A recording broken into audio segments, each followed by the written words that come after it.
कहाँ छ मेरो गिफ्ट कहाँ छ र साथीहरु अनबक्सिङ गर्नु गइराछे वाउ वाट अ भ्यू हो आम्मा हेर्नुस् माउन्टेन क्या मजाको देखिँदैछ हेर्नु 650 कमाएछ साथीभाइ मैले पैसा चेकहरु नपुग्दा मनमा कुन कस्तो लाग्छ हैन गाइस रुपियाँ मात्रै हैन नि मनमा कतिवटा कुरा सेटिस्फ्याक्सन नै हुँदैन यो गाइस कतिवटा कुराले खान्छ हैन नमस्कार आन्टीको दिल बन्दाजी भाइ साथीभाइ प्यासो लिनु प्यास त पहिले आज एक दिन फेरि सुरु भएको छ है बिहानको 6:10 र आज चाहिँ मेरो ड्युटी स्कुल ड्युटी हो अनि त्यही हो गाइस है अब किन भन्छ अब ओमा आउने दिन हुँदैछ दिनदिनै हैन मेरो साथी आउने मेरो पार्टनर आउने दिनहरु हुँदैछ गाइस किनभने कति भयो गाइस म एक्लै बसेको त्यो ओमा आइन्छ कि एउटा ढुक्के हुन्छ कि बिहान यसो भातसात पकाइदिन्छ एउटा बोल्ने साथी हुन्छ है हिजो आज पुरा मलाई एक्लोपनको शिकार हुँदैछ साथीभाइ हो है कोही छैन कोही छैन त्यो माया लाग्दो भयो हैन म माया लाग्दो छैन तर कोही के बेला त्यो एक्लोपन चाहिँ हुँदो रहेछ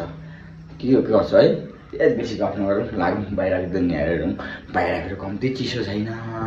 बिहान उठ्ने टाउको नआइदिएको नि जेसै गर्छ भने ल साथी यस्तो खुल्ला छ बिहान हेर्नु बिहान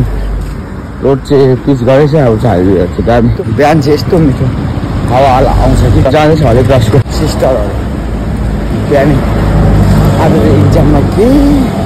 नानीहरूलाई क्वेसन पेपर दिउँ भन्दै साथी हो अब चाहिँ गाडी एकदम एल्बर्ट रेडी है 44.4 किलोमिटर कुद्यो हिजो कम्ती कुदाएको छु हिजो आज मैले होइन गाडी किन अन्त हो अब स्कुटी चाहिँ आजको दिन सुरु गरौँ साथीभाइ है हाइवे एकदमै खुल्ला गाइस रोड हेर्नुस् यस्तो मजाको कालो चिल्लो बाटो छ हो अहिले त गान्तोकको है दामी बनाएको छ बाटो चाहिँ हाम्रो सरकारले भनौँ न अब है अन्त आमा कहाँ गयो यस्तो तातेर बाइक है अब चाहिँ म नानीहरू लिनु गएको है अब नानीहरू पनि लिनु बेला भयो माथि हेर्नु आकाश खुल्ला आकाश निलो आकाश छुने सपना साकार हुनेछ आडा होइन तिम्रो जित छ केही दिन पर्खा भनेको यस्तो गाइस म पनि पर्खिरहेको छु 11 लगातार मेहनत जारी छ ल त साथी हो अब चाहिँ नानीहरू ल्याएर पनि गयो उनीहरू हो ल साथी स्कुल ड्युटी सकेर पनि पेट्रोल सेट्रोल हालेर पनि हल्का यहाँ हो मेरो पेट्रोल निकाल्नु चाहिँ गएको यता चाहिँ ल साथी हो अब चाहिँ हल्का निक्ल्यौँ यहाँबाट कहाँ लाने हो अब है के हुने हो है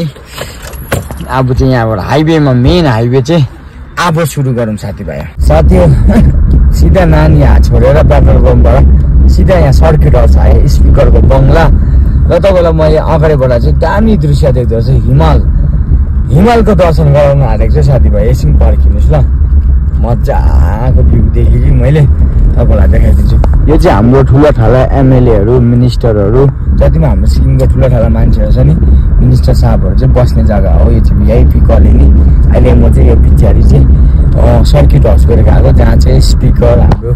माननीय स्पिकर बस्नुहुन्छ एमएन शेर्पा छ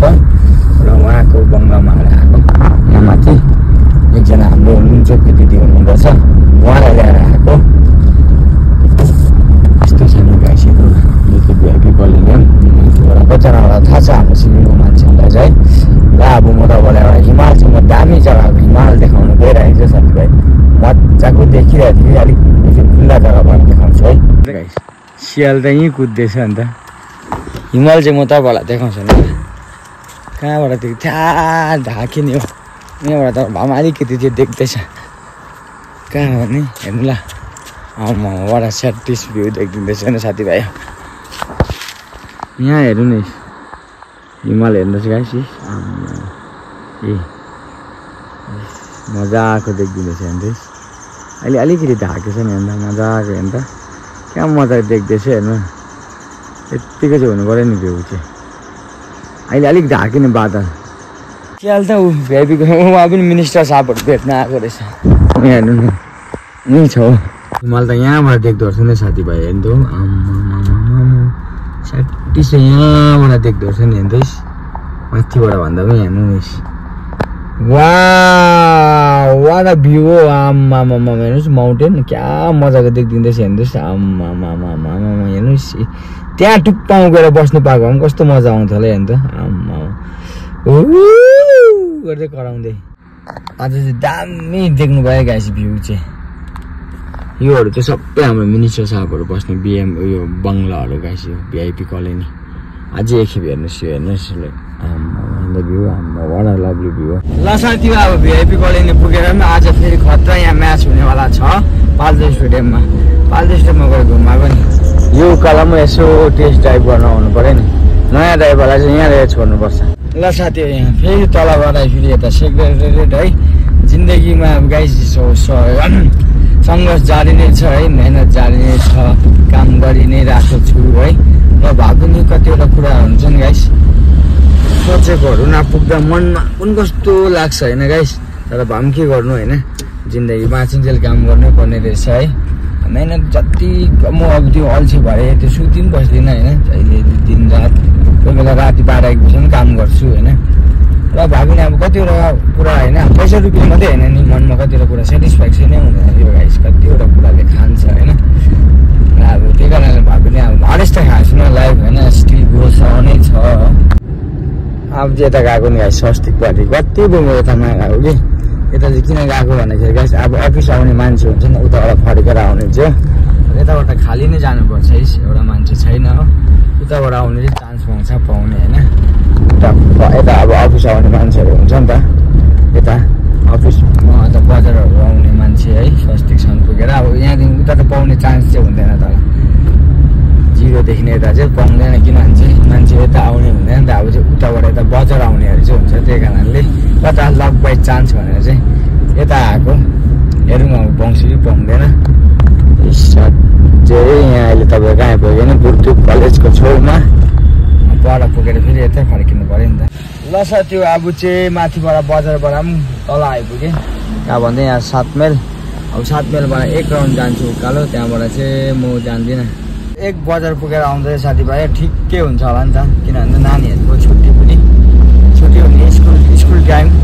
अब 1 बजार चाहिँ जान्छु ल साथी अब चाहिँ बजार पुगेरमा अब चाहिँ फर्केको किनभने चाहिँ अब सिधै गएर स्कुलमा हाल्नुपर्छ नानीहरूको छुट्टी हुने टाइम भयो 10:30 भयो नि त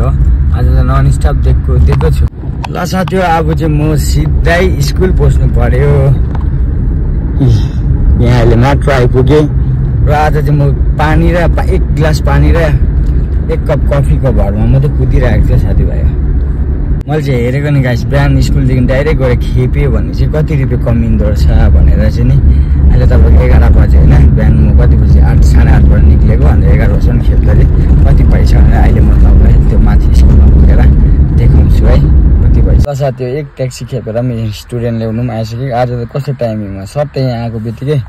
एकजना आइसक्यो रायन है तिम्रो नाम रायन हो ऊ चाहिँ एकजना मेरो हो एकजना पनि पछाडि आउँदैछ हाम्रो तनुश्री आज ठिकै टाइमिङमा आज मैले कति कमाएछु तिमीहरूलाई स्कुलबाट छोडेर गएर मैले कति कमाएछु काउन्ट गर्छु म अब 650 कमाएछु साथीभाइ मैले पैसा उनीहरूलाई छोडेर उनीहरूले इक्जाम गरेर आइसक्यो र मैले चाहिँ 650 को काम गरेछु हाम्रो 2 जना चाहिँ आइसक्यो एकजना के भन्यो रायन अन्त तनुश्री अब पेडेन अन्त को पेडेन छ को छ अर्को हटाइदिनु ए लसोला साथी यो नानीहरूले चाहिँ के लाउँदो रहेछ 5 जना भेट्यो 1 जना भेटेछ नि आकृति भन्ने चाहिँ कहाँ गयो कहाँ जान्छ नि खेल्नु चाहिँ स्कुलले जाम गरेर साथी अब चाहिँ स्टुडेन्ट पनि ल्याएर छोडे हो आज त हाफ फास्टिङै भयो गाइस मेरो आजको दिन शनिबारको दिन फास्टिङ बसेको राम्रै हो भन्छ कि केही राम्रै नै हुन्छ होला है यो अब चाहिँ यहाँ बजार आइपुगेको ल साथी अब चाहिँ स्कुल ड्युटी पुगेर पनि फर्क्यो अब गाडी चाहिँ म एकछिन थन्काउँछु र एकजना हाम्रो दाजुहरूले यस्तो पोजिटिभ कुरा गरिदिनुहुन्छ है कन्टिन्यू गरिदिनुहोस् पासङ भाइ यत्तिकै गर्दै गर्नुहोस् है हामी छ सपोर्टमा भनेर खुसी लाग्दिन्छ र है सबैले यसरी भिडियोहरू बनाइदिँदा यसरी माया र सपोर्ट दिँदा एकदमै खुसी लाग्छ क्या साथीभाइ हो त्यसो गर्दा चाहिँ मलाई त्यही कारणले मैले डेली भ्लग गरेको म छोड्ने होइन भ्लग गर्नु जहाँबाट नानीहरू लगेर गएको त्यहीँ आइपुग्यो अब चाहिँ मुखसुख धुएर ब्रस सस गरेर खाना खान्छु साथी हो अब चाहिँ गाडी पनि पार्क गरिदिएको हो साथै र बिहान 6 बजी निक्लेकोदेखि चाहिँ 6 घन्टा रगटेर चाहिँ अब चाहिँ भात सात पनि खान्छु गाइस गएर हो अब भात पकाएको छैन खान्छु कि आज बहिनीहरूको छुट्टी हो पकाएकै हुन्छ अब चाहिँ लाग्यो है साथीभाइ म त्यो बिहान 6 बजीबाट आएको यहाँ मैयाकोमा मैयालाई हेर्न आएको मैयाको छोरी पो रहेछ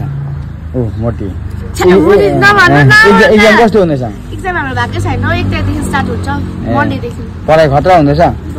मेरो हिसाब लेख्दैछ उसको पढाइ चाहिँ तपाईको हिसाब होइन यो अर्कै दादाको ए तपाईको त मैले यो लेखेँ ल है त पढ्दै गर्नु अब मैले भात खाएर आउँछु ल अलिक फ्रेस भएर बाई बाई साथीहरू रुममा आएर पनि खानासाना खाएर पनि ब्रस ट्रस पनि गरेँ है अब चाहिँ हल्का यताउता केही गर्दै गर्छ हल्ला गर्नुपर्छ गाइस किनभने कतिजनाले मलाई अघि पनि भनिहालेको गाइस यस्तो पोजिटिभ कुरा गर्छ गाइस भ्लग नगर्नु भने कोही बेला ल्याग हुन्छ नि थाक्छ नि होइन गाडी कुदाउँदा त्यो गर्दा के गरौँ कसो गरौँ हुन्छ होइन आफ्नो डेली लाइफ देखाउँदा पनि तपाईँहरूलाई पनि त अल्छी लाग्छ र भानु कतिजनाले त्यस्तो भन्दा चाहिँ फेरि आँट आउँछ जोस चल्छ है भाइ कन्टिन्यू आउनु भन्दा चाहिँ अब गर्नै पऱ्यो है ल लागौँ फेरि ल साथीहरू ब्याक टु फेरि गाडीमै लुगासुगा फेरेर किनभने अलिक पुरा गरम भयो नि त मलाई कि र गाइस आज फेरि मलाई एकदम खुसीको खबर छ घाम लागेको खण्डमा चाहिँ मलाई एकदमै इम्पोर्टेन्ट माल आएको छ 50 करोडको गाइस अहिले त्यो चाहिँ अहिले म आउँदैछ अरे अन द वे छ अरे तर चाहिँ त्यो चाहिँ के रहेछ है तपाईँहरूलाई म भन्ने छु ब्लगको अन्तसम्म जुर्दै गर्नुहोस् आज मेरो राम्रो दिन गयो भनेको त त्यो रहेछ गाइस है किनभने चाहिँ मैले आज कमाइ पनि राम्रै गरेँ र साथै साथमा है त्यो कुरा पनि सुन्नु लाग्यो होला कि गाइस ट्याक्कै साकाला बिन्दु भनेको छ आज चाहिँ पदमको लयमा दिएको साकाला बिन्दु आज चाहिँ मैले चिताको कुरा मैले अस्तिदेखि सोचेको कुरा मलाई अस्तिदेखि मन परेको कुरा त्यो मेरो थियो भाइहरूले गिफ्ट गरेको पनि थियो र त्यो चाहिँ मेरो चाहिँ गाडीबाट हराएको थियो र त्यही कुरा चाहिँ मलाई फेरि रिटर्न ब्याक पाउँदैछु गाइस त्यो चाहिँ के रहेछ अहिले म पनि हेर्छु र तपाईँहरूलाई पनि देखाउँछु है त ल साथी हो इस तलबाट निकालेर त आयो नि खोइ मान्छे पाइनँ अघि बिहान त मजाले चलेको थियो जाम लाग्नु थालिहाल्यो त्यो गिफ्ट रिसिभ गर्ने भए पनि जानै पर्यो यहाँबाट बेसी अब उकाल्न जाउँ साथी हो यहाँबाट टर्न गर्छु किनभने मेरो सामान आयो अरे मुस्कानले मलाई कल गरेको थियो ल साथी हो मेरो गिफ्ट चाहिँ आइसक्यो अरे कि मैले गाडी चाहिँ त्यहाँ राख्छु हो यहाँ आन्टीको घर पनि कन्स्ट्रक्सन हुँदैछ कि माटो फाल्दैछ उसले पुरा अन्त म चाहिँ त्यो गिफ्ट चाहिँ के हो भनेर चाहिँ के हो त मलाई चाहिँ थाहा छ कि र तपाईँहरूलाई पनि देखाउने त्यो चाहिँ मलाई चाहिँ अहिले चाहिँ पुरा जरुरत छ त्यो चाहिँ मलाई अस्ति केटाहरूले बिफोर लास्ट इयर बर्थडेमा गिफ्ट पनि दिएको थियो त्यो अनि त्यो चाहिँ मेरो हरायो गाडीबाट पदमकै गाडीबाट हो र आज फेरि मेरो एकदमै प्यारो मलाई माया गर्ने मान्छेले पठाइदिएको छ त्यो धेरै टाढो भएर के रहेछ हेरौँ त ओ साथी हो गिफ्ट चाहिँ कहाँ छ मेरो गिफ्ट कहाँ छ कहाँ छ मेरो कहाँ राखिदिएको छ ओहो ल साथी हो देखाउँछु तपाईँहरूलाई आम्मा मन परेको चिज पो आयो त यही भनेको साथी भयो कस्तो रहेछ देखाउँछु ल तपाईँलाई लगाएर साथीहरू अनबक्सिङ गर्नु गइरहेको थिएँ र सबभन्दा पहिला चाहिँ मलाई मेरो दिदीलाई धेरै धेरै धन्यवाद है टाढोबाट पठाइदिनु भएको है योभन्दा मदेखि चाहिँ निकै 7 समुद्र टाढोदेखि दिदीले है भाइलाई माया गरेर पठाइदिनु त्यसको लागि धेरै धेरै धन्यवाद है र अब भाइले खोज्नु जाँदैछ के रहेछ हाम्रो ढान्टारा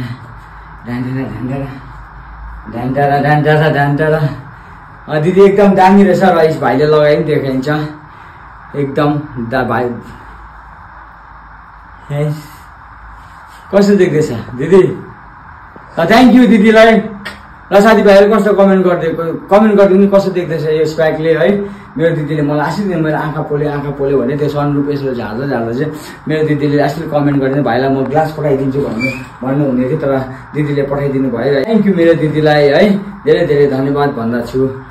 त्यहाँदेखि यो लगाएर ब्लग गरिदिनु पर्यो अघिदेखि मैले यही भनेको गाइस सरप्राइज यही हो है कसो देख्दैछ साथी अस्ति मेरो त्यो केटाहरूले मलाई ब्लग के अरे गिफ्ट दिएको थियो कि र मेरो चाहिँ त्यो हराएको थियो मेरो गाडीबाट ल त साथी आजको दिन पनि अलमोस्ट मजाले गयो है अब यो चाहिँ अब ल्याबोरेटरी वर्क भन्दा चाहिँ यो लुगा धोएर पनि अब हल्का पानीको बन्दोबस्त गर्दैछु हो अब चिकन ल्याइरहेको छु अब गएर पकाउँछु किनभने आजको दिन दुःखसुख बित्यो र तपाईँहरूको आशीर्वाद र भगवान्को आशीर्वादले गर्दा मेरो दिदीलाई once again thank you for त्यो मेरो सनग्लासको लागि है त्यति भनेर आजको भ्लगलाई यहाँ अन्त गर्छु है मन परेमा लाइक कमेन्ट सेयर सब्सक्राइब गर्नुहोस् केही गल्ती गर्नु मलाई माफ गरिदिनुहोस् भोलि पनि फेरि नयाँ देश नयाँ मगाएर आउनेछु thank you for watching bye by